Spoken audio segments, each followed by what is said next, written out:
Good Monday, everyone. I'm Cyrus Webb, and welcome to Conversation Dundee News. Glad you all could be with us. Well, it's a brand new day, it's a brand new week, which means it's a brand new opportunity for you to do something amazing, and it all begins today. We, of course, have your news headlines coming up on this Monday. Have a message from my book, Words I Choose to Live By, and in today's Entertainment Spotlight, you guys can promote my conversation with author Andrew Minott here on Instagram. You guys can find him as Drew Minott, discussing his new book, Prove 'Em Wrong.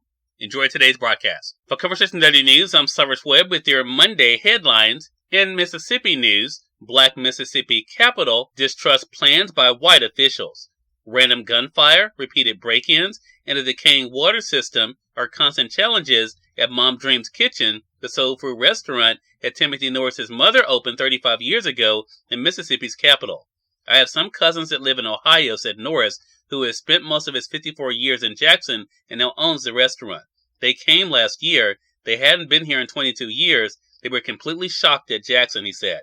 Citing rising crime, Mississippi's Republican-controlled House recently passed a bill that would expand areas of Jackson patrolled by state-run Capitol Police Force and create a new court system with appointed rather than elected judges.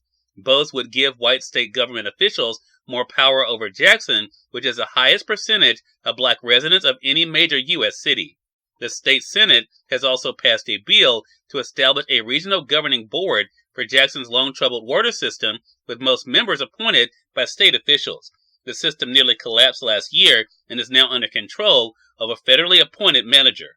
The proposals for state control have angered Jackson residents who don't want their voices diminished in local government and are the latest example of the long-run tensions between the Republican-run state government and the Democratic-run capital city. It's really a stripping of power, and it's happening in a predominantly black city that has predominantly black leadership, said Sonia Williams-Barnes, a Democratic former state lawmaker who is now Mississippi Policy Director for the Southern Poverty Law Center Action Fund.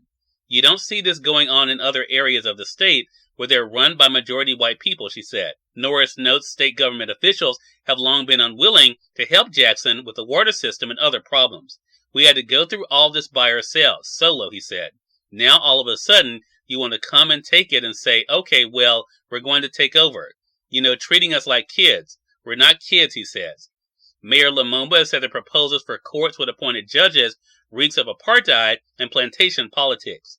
If we allow this type of legislation to stand in Jackson, Mississippi, it's a matter of time before it will hit New Orleans. It's a matter of time before it hits Detroit, or wherever we find our people, Lumumba said. In national news, millions who rely on Medicaid may be booted from program. If you get health care coverage through Medicaid, you might be at risk of losing that coverage over the next year. Roughly 84 million people are covered by the government-sponsored program, which has grown by 20 million people since January 2020, just before the COVID-19 pandemic hit. But as states began checking everyone's eligibility for Medicaid for the first time in 3 years, as many as 14 million people could lose access to that health care coverage.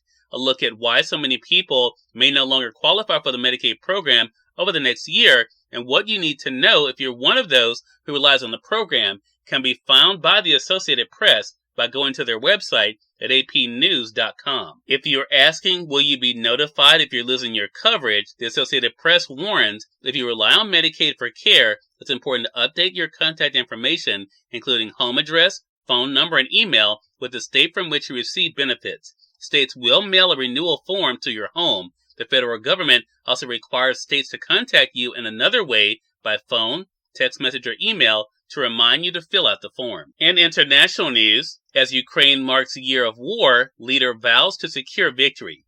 Ukraine's leader pledged Friday to push for victory in 2023 as he and other Ukrainians marked the somber anniversary of the Russian invasion that upended their lives and Europe's security. It was Ukraine's longest day, President Zelensky said, but the country's dogged resistance a year on has proven that every tomorrow is worth fighting for. On a day of commemorations, reflections, and tears, the Ukrainian president's defiant tone captured the national mood of resilience in the face of Europe's biggest and deadliest war since World War II. In entertainment news, Angela Bassett Wakanda Forever topped NAACP Image Awards. Angela Bassett won Entertainer of the Year at Saturday's NAACP Image Awards on a night that also saw her take home an acting trophy for the television series 911. The Bassett-led Marvel superhero sequel Black Panther Wakanda Forever won Best Motion Picture at the ceremony, which was broadcast live on BET from Pasadena, California. And finally, in more entertainment news, Cocaine Bear gets high with $23 million. The R-rated horror comedy Cocaine Bear sniffed up $23 million in its opening weekend, says the Associated Press, according to studio estimates on Sunday. That made the top 5 movies of the weekend. Number 1, Ant-Man and the Wasp with $32 million. Number 2, Cocaine Bear with $23 million. Number 3, Jesus Revolution with $16 million. Number 4, Avatar The Way of Water with $5 million. And number 5, Puss in Boots The Last Wish with $4 million. Cyrus Webb, Conversations Daily News. It's now time for a message from my book, Words I Choose to Live By. Enjoy. Good Monday, everyone. I'm Cyrus Webb, and welcome to Words I Choose to Live By. When you can realize that you are special, not because of anything you have done, but because of the one who created you, there will be nothing that seems outside the realm of possibility.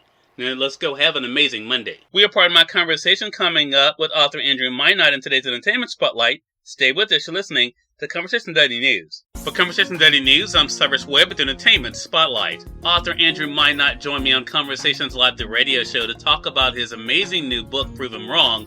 Here's a bit of our conversation. Andrew, thank you so much again for the time. Really appreciate it. Thank you. I really appreciate being here, too. Appreciate it. Thank you. Look, the pleasure is definitely all mine. You know, you've been able to achieve so many things in your life, Andrew, but I want to talk about this new slash behind your name. I mean, people know you for music, but what has it been like for you now to be able to share your story and to carry the title of author? Wow, it's very surreal. Even last night I was talking to someone and they were telling me congratulations, and I was like, man, it is so surreal because I've never dreamt in a million years to do a book. You know, when people said, you know, it's a kind of cliche when said it just kind of happened. Literally, it did just happen. There was never any intention of writing a book at all. You know, but, you know, it's been good though. It's been good. And I think the other thing about your story, Andrew, and what I love too, I mean, there's a lot of history in this book. You're able to take, you know, we've all heard that saying, Andrew, a picture's worth 1,000 words. You give us the pictures from different chapters of your life. So when you kind of look back on it, did it seem like it was inevitable, though, that you would want to tell your story because of the things you've been able to experience and what you've been able to learn? Yes, you know, looking back, I think it's going to be a great thing that people can actually learn from it, because I've always been that type of person, like try to help others and teach others. But I've also been a very private person, so my whole life is on front page right now, you know. So it's something that I've never done. I've always been behind the scenes. Even when I did concerts and huge events, I stayed behind the scenes because I was never like an upfront person. Instead of being on the stage, I'd be behind the stage. So that was always me. But looking back and reading the book over and getting a feel for it, I get emotional even reading my own story because I never intended for this to happen. Cyrus Webb, Conversations Daily News. We thank you all for tuning in to this edition of Conversations Daily News. Provide you guys on tomorrow with more news, message from my book, Words I Choose to Live By, and of course your entertainment spotlight. Until then, I'm host Cyrus Webb saying, as always, enjoy your day, enjoy your life, enjoy your world. Thank you all for choosing Conversations Daily News today. Now let's go make today amazing. Take care.